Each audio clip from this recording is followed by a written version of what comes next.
Muchas veces al estudiar la Biblia olvidamos que lo que tenemos en nuestras manos es una traducción de la Biblia y no la Biblia misma.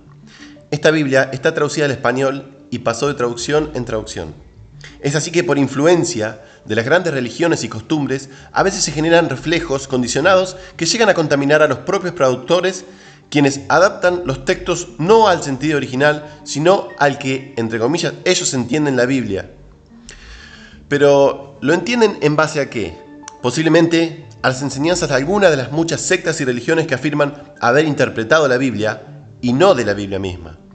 Esto es muy cierto del caso del libro de Hebreos, donde si lo leemos literalmente, libres de todo prejuicio y comparando una traducción con otra, logramos ver un panorama totalmente diferente al que se enseña en las iglesias de la figura de Yeshua. Dios ya usó a seres humanos para hablarnos en el pasado.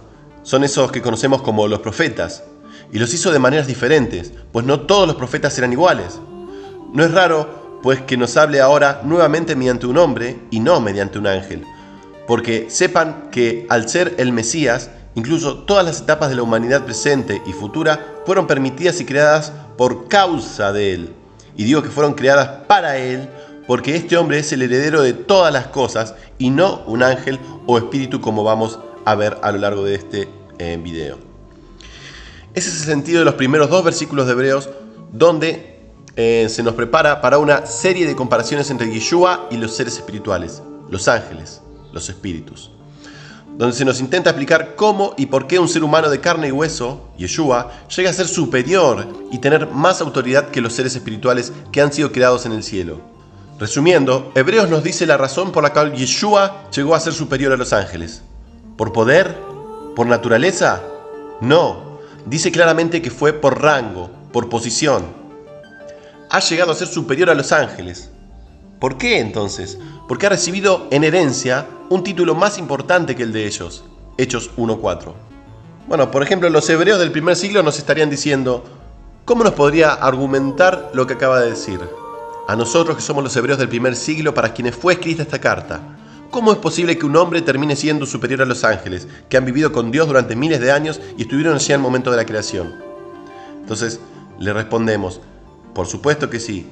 Dios nunca le dijo a un ángel: tú eres mi hijo, yo te he engendrado hoy, Hebreos 1:5. Como dice en Salmo 2:7, que leanlo ustedes mismos, esto ya es una gran diferencia. Los ángeles han sido creados por Dios, pero ninguno fue engendrado. Este solo texto bastaría para echar por tierra la doctrina falsa de origen gnóstico de la encarnación de Yeshua. Si Yeshua hubiera sido un espíritu que vivía en el cielo antes de nacer en la tierra, entonces Yeshua no sería diferente de los ángeles en ello. Yeshua hubiera sido creado y no engendrado. No habría diferencia entre Yeshua y los ángeles, salvo que alguien me muestre un texto bíblico donde se describa la existencia de una mujer en el cielo mediante la cual Dios pudiera engendrar y no simplemente crear a Yeshua.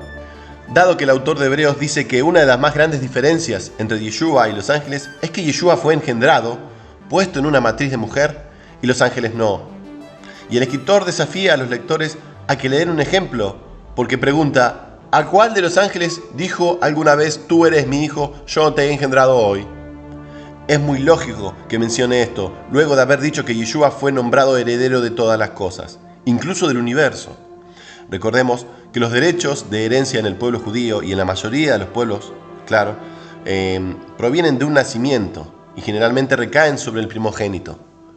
El primer hijo nacido varón, no creado, sino nacido, era el primogénito natural.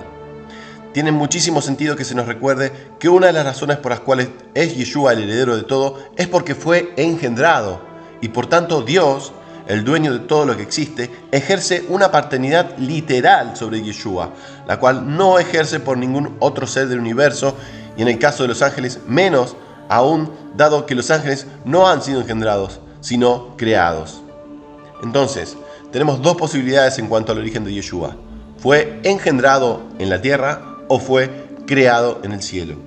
No puede ser ambas.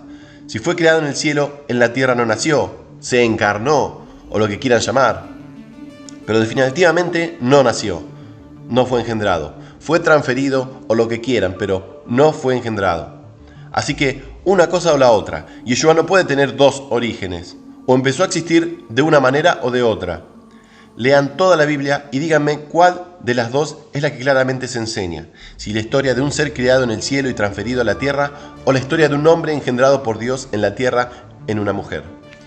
Si Yeshua fue creado, Salmos 2.7 miente. Dios llegó a ser padre cuando Yeshua fue engendrado.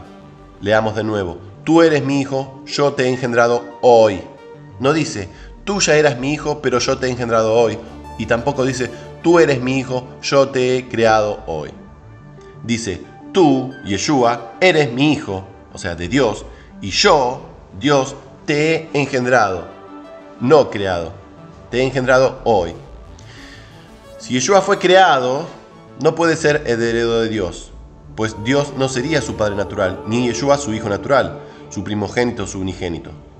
Por eso el libro de Hebreos, una de las cosas que deja más clara, la primera diferencia que establece entre Yeshua y los ángeles, los cuales son llamados hijos de Dios también en las Escrituras, y es que a diferencia de los ángeles fue engendrado en el vientre de una mujer. ¿En dónde, entonces? En la tierra, por supuesto. ¿Era Dios el padre de Yeshua antes que ello? No, pues dice, tú eres mi hijo, yo hoy he llegado a ser tu padre. Son dos sucesos que suceden al unísono. Dios engendra y Yeshua es engendrado. Dios llega a ser padre y Yeshua llega a ser su hijo. Dios es el dueño del universo y Yeshua llega a ser el heredero del universo. Y no hay nada en la Escritura que pueda contradecir esta hermosa realidad.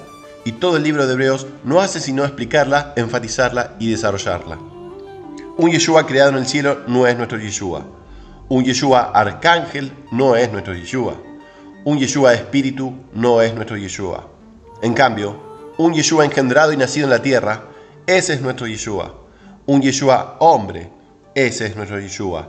Un Yeshua de carne y hueso, ese es nuestro Yeshua.